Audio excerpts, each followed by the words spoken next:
And now, from the CFTK-TV studios, this is Open Connection with your host, Robert Pictou.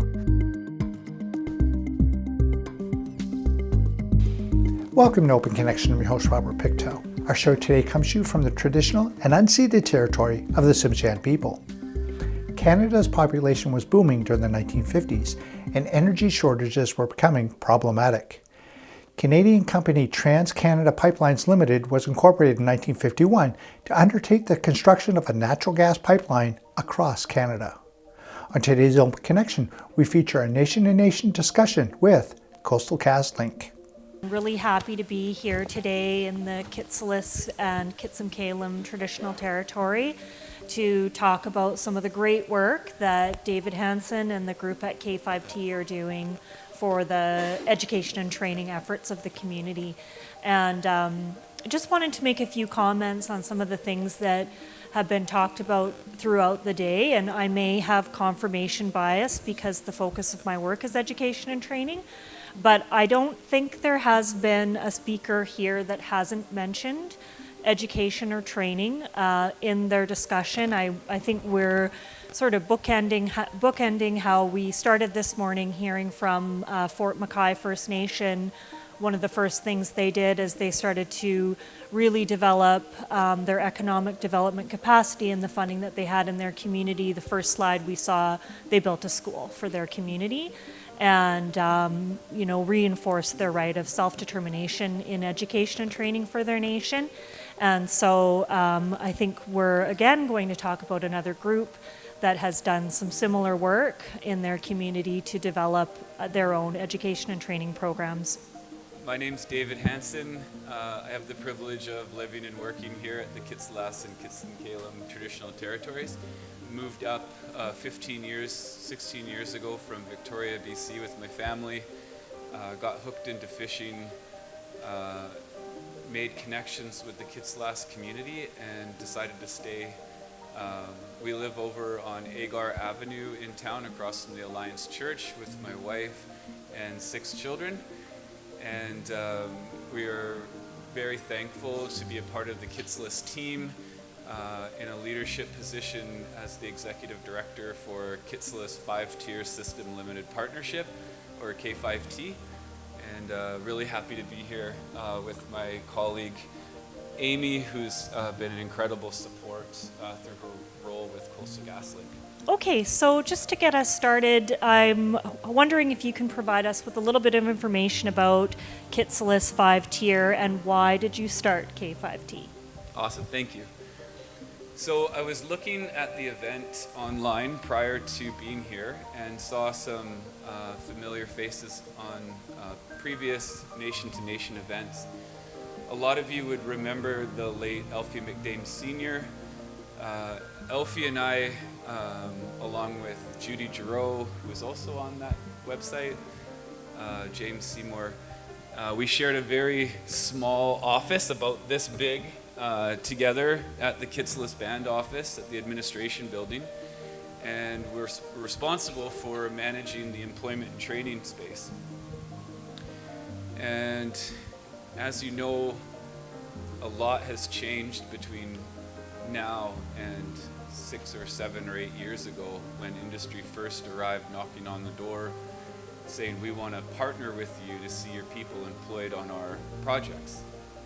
So we started out very small in a little office, very under-resourced, with a lot of challenges that come through working in a government office, trying to do very creative work. And we very quickly outgrew our little office. And the main reason why we created K5T as a corporation, 100% owned by Kitsillas, was to create space for growth. That was the main reason. And the second reason was we had been asked to share the model of the Kitsillas 5-Tier system with the rest of the world. So extend our services beyond just Kitsillas First Nation and start sharing them with everyone else. And so thus we started K5T. Open Connection will be right back after these messages. And now, from the CFTK-TV studios, this is Open Connection with your host, Robert Pictou. Thank you for saying this. Creative problem solving is a way of solving problems or identifying opportunities when conventional thinking has failed. It encourages you to find fresh perspectives and come up with innovative solutions. Let us return the conversation as David Hanson shares about unclogging the dream machine. When we were chatting earlier about unclogging the dream machine, so really thinking big about some of the goals that your community had to develop the people and the resources there. So you talked about coming up with creative ideas. Where do great ideas come from in your organization? I think to piggyback off of unclogging the dream machine, that's a quote from the late Alfie McDames. And where the big ideas came from and the best ideas were through sitting together in round table meetings with no agenda, inviting anyone who wanted to participate to come and sit with us to talk about how are we going to overcome challenges. So those challenges could be any social or economic challenge that the community faced at the time. So Alfie used to say we were unclogging the dream machine, and the best ideas would always come when people came with a solutions-oriented mindset, with their heart in the right place, and we would come up with solutions together. So basically looking at impossibilities and how do we make them possible. What the 5-tier system is should I touch on the five? Yeah. So one of the things that would happen would be people would come in the door to the employment and training office, which I think a lot of the faces that I can see here would be familiar with some of these challenges, and somebody would say, what jobs are available? I'd like a big industry job and I'd like to make lots of money. And we would talk and find out, okay, well, here are the things we have to overcome to get those jobs. We have to do a drug test. We have to have childcare in place. We have to have transportation, housing, all of these things. And so the first tier of the 5-tier system was a holistic approach. So that holistic approach was to address any of the emotional, mental challenges. And what we did was opened up a day labor drop-in program. So our solution was anybody could come in at any time and drop in, and we'd pay them $18 an hour to work for the day while working on, so Alfie again quote was, earn while you learn. Yeah, so that was tier 1. And then tier 2, adult literacy through the essential skills model. Tier 3, work experience. Tier 4, advanced education. And tier 5, employment. What surprises you most about your job? So if you could walk with me to imagining yourself sitting at the Kits List Administration boardroom and showing up on a Wednesday morning, 9 a.m., people were arriving, and we would get together with no agenda, and somebody would come in and mention something. Hey, have you guys met so-and-so from such and such place? And they just happened to be there at the right time.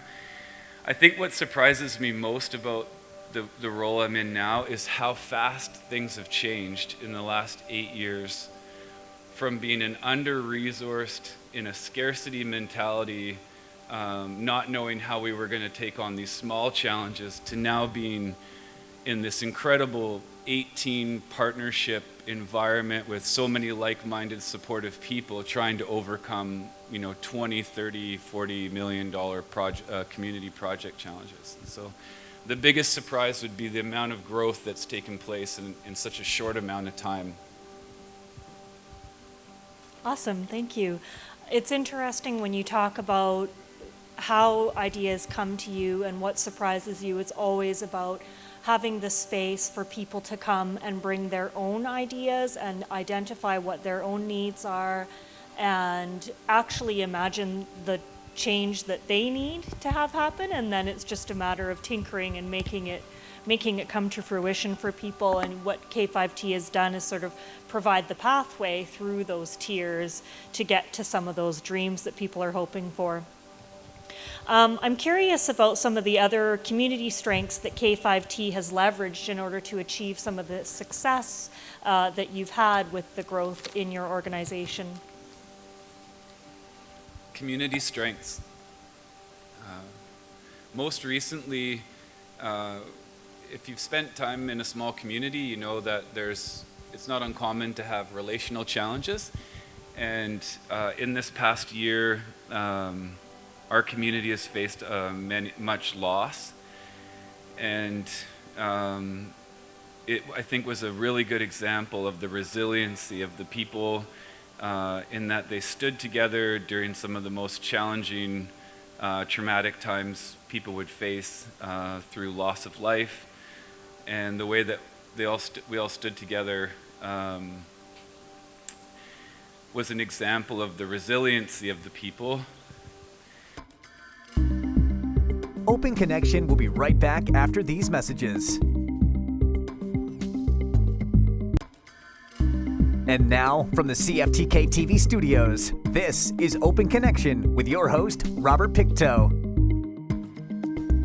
Welcome back to Open Connection. Collaboration isn't just a means of working together towards our common goal. It's also an excellent way to encourage innovation and creativity. When individuals with diverse range of skills and backgrounds come together, it leads to an exchange of unique perspectives and ideas. Let us return the conversation with David Hanson. Is that Kitsalis has welcomed many people to join the team from outside of the community. And that growing team, in partnership with the community, has been able to take on things that I don't think we ever thought was possible. And so collaboration and teamwork would be two of the biggest strengths. Another is that it seems that people are willing to lay their differences aside to support their shared values around things like youth and elders, around legacy for future community health. So a willingness to rise above the differences and the challenges to work together to see these things come to fruition. Like youth having access to school in a way that they're experiencing a rewarding education and then being able to come back and be happy to be in school rather than it to be feeling like a painful experience. And so we're seeing these things, these strengths coming forward as people have dreamed and then taking action and now taking ownership and then championing those things. So that is what K5T is supposed to be. It's supposed to be a safe place, like an incubator, for people to come and see dreams realized. And so far, I can't recall us saying no to anybody, which we take quite a bit of flack for at times. And so when people come through the door with lots of ambition or none, we're supporting and supporting and supporting. And so we actually got accused of enabling at one point. Like, you're enabling people by carrying them too much. It said, no, this is not at all. We're providing a safe, nurtured environment for people to realize their dreams and build the skills and take ownership and walk it out. So, if you haven't seen it yet, Kitsalis has purchased their second ever piece of fee simple land. It's out at 4404 Queensway Drive. We're available for drop-in anytime. This has been made possible through partnerships with people in this room, such as LNG Canada, Coastal GasLink, and many others. Coast Mountain College has been a major support. Groups like the Northern First Nations Alliance. So in the last couple of years, 2 years ago, we were able to purchase, with capital from Kitsalis, from industry savings reserves, second ever fee simple land.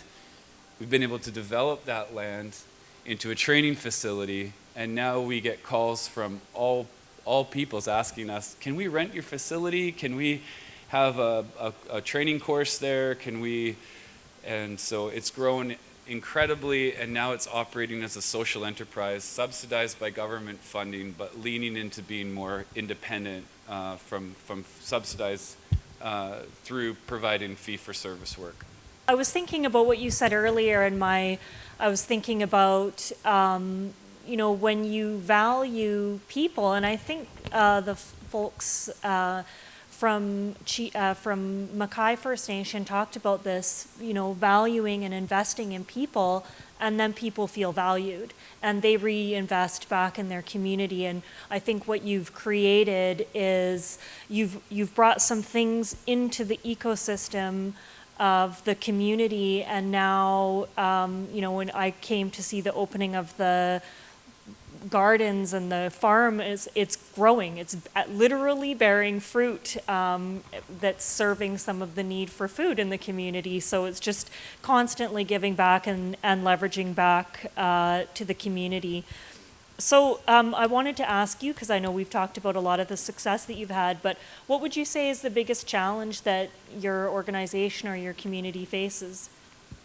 I think a safe answer for that right now would be growth. So we went from, like I mentioned at the beginning, we went from 2-3 staff to 69 staff this summer. So K5T employs 69 people, but more than 90% of those are Kitsilus members, and a variety of roles that all serve the community and industry.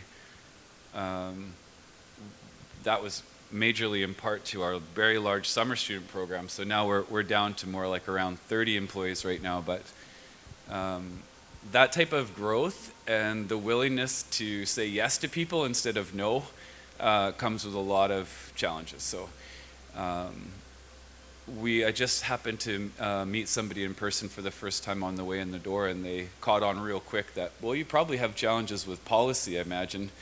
And yes, our policy basically right now just says, yep, say yes, and we'll figure it out later, kind of. So, yeah. Open Connection will be right back after these messages.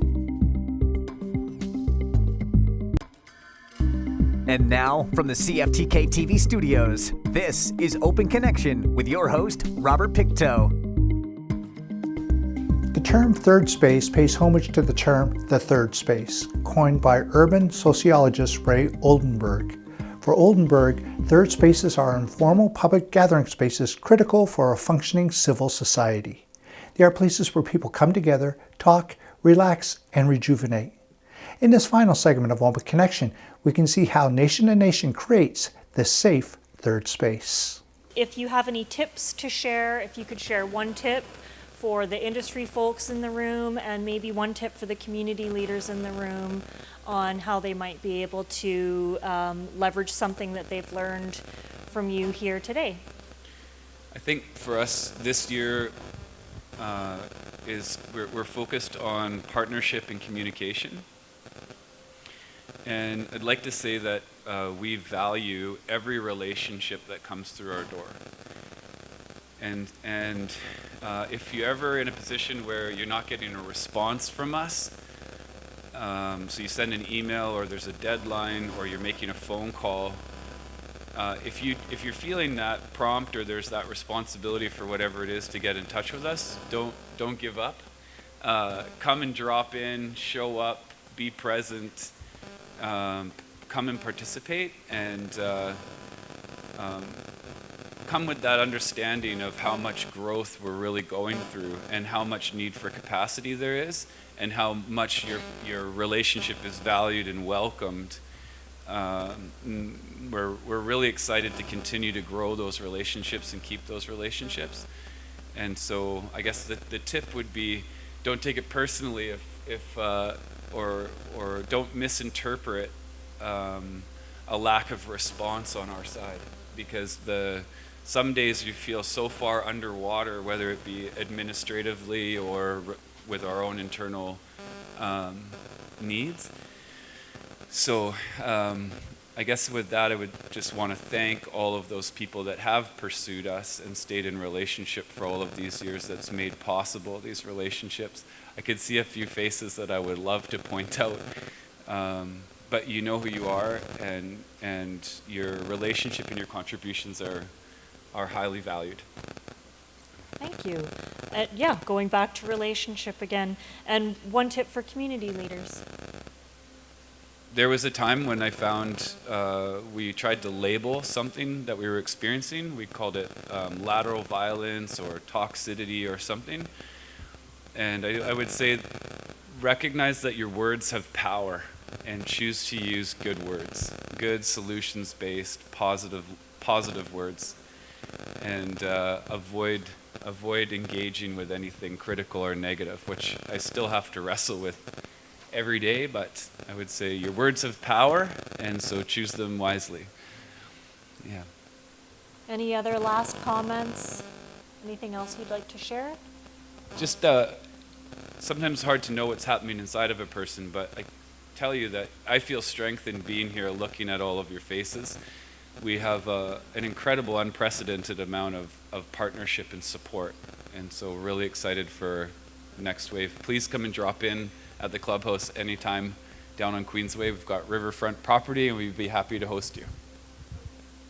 Yeah, it's a beautiful space, so definitely if you do have a chance to go and check it out. Thank you so much, David. Thank you for the work that you do, and thank you for your patience with those of us that hound you with the phone calls and the emails and the text messages. We want to work with you, and that's why we're doing that. So.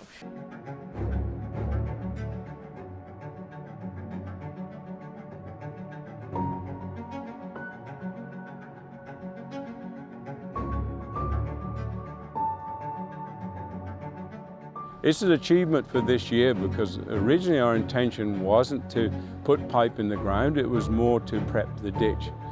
It's been, as you say, a challenge, but a challenge we're up for and we're succeeding.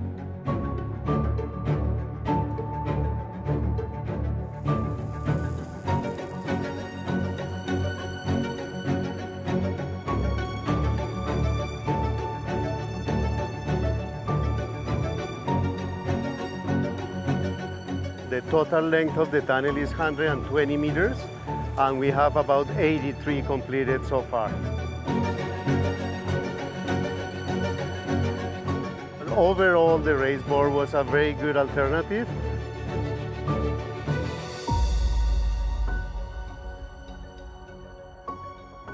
For our community, I think things are really moving up because of people working there. I like that.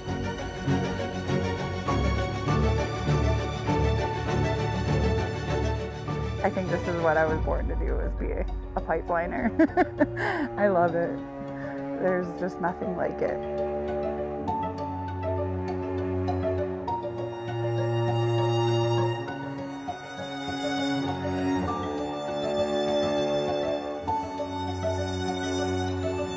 Overall, between the head wall, Mount Merrick, and the main line, it's gone extremely well. Getting actually better production than we have been expecting for the terrain they're in.